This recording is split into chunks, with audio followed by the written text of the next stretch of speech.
Nah, ketika manusia memilih kafir, itu haknya. Maka Allah berikan kebebasan sepenuhnya kepada manusia yang memilih kafir untuk menjalani kehidupan ini semau dia, semau hawa nafsu dia. Allah berikan kebebasan sepenuhnya. Silakan baca di dalam Al-Quran atau di dalam hadis Rasulullah SAW. Tidak akan pernah kita temukan satu ayat, satu hadis di mana Allah mengatur kehidupan orang kafir. Orang kafir diberi kebebasan sepenuhnya, mau berbuat apapun di dunia ini. Tinggal dia harus menanggung resiko pilihannya itu di akhirat nanti. Tapi kepada mereka yang memilih beriman, hilang sudah kebebasan ini sepenuhnya. Karena seorang mukmin dia dituntut untuk Islam. Akar katanya adalah aslama, berserah diri. Yang beriman kepada Allah, dia harus menyerahkan dirinya sepenuhnya kepada Allah. Sepenuhnya dia siap untuk diatur hidupnya oleh Allah Subhanahu wa Ta'ala. Tanpa lagi dia mempergunakan akalnya untuk bertanya, mengapa Allah wajibkan saya berbuat ini, kenapa Allah haramkan saya melakukan ini. Kalaupun pertanyaan itu muncul dalam dirinya, maka keimanan dia akan menjawab, saya lakukan ini karena Allah perintahkan, dan saya tinggalkan hal ini karena Allah melarangnya. Itu jawaban seorang mukmin. Dia tidak akan berusaha mencari ilah hukum, alasan hukum, apa manfaatnya, apa hikmahnya.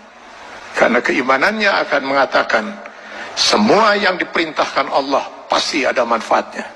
Dimengerti atau tidak dimengerti oleh akal dia. Semua yang dilarang Allah pasti ada mudaratnya. 14 abad umat Islam tidak pernah mengerti bahwa dalam daging babi itu terdapat cacing pita. Cacing pita baru ditemukan di akhir abad 18 Masehi. Apakah umat Islam selama 14 abad itu makan daging babi? Tidak.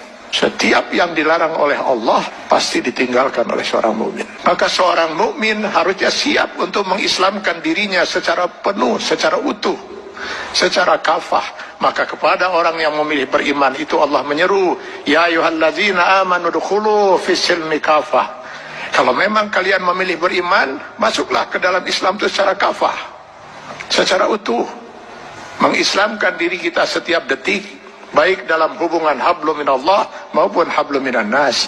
Itulah sebabnya Allah menurunkan 6.666 ayat Al-Quran, yang sebagian dari ayat Al-Quran ini dijelaskan oleh kurang lebih 5.000 hadis Rasulullah SAW.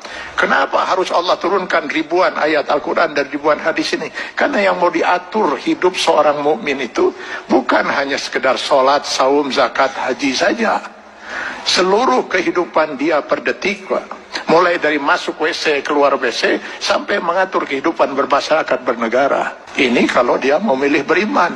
Kalau tidak mau diatur hidupnya, jangan milih beriman, milih kafir. Pada orang-orang yang berfaham sekularisme, liberalisme,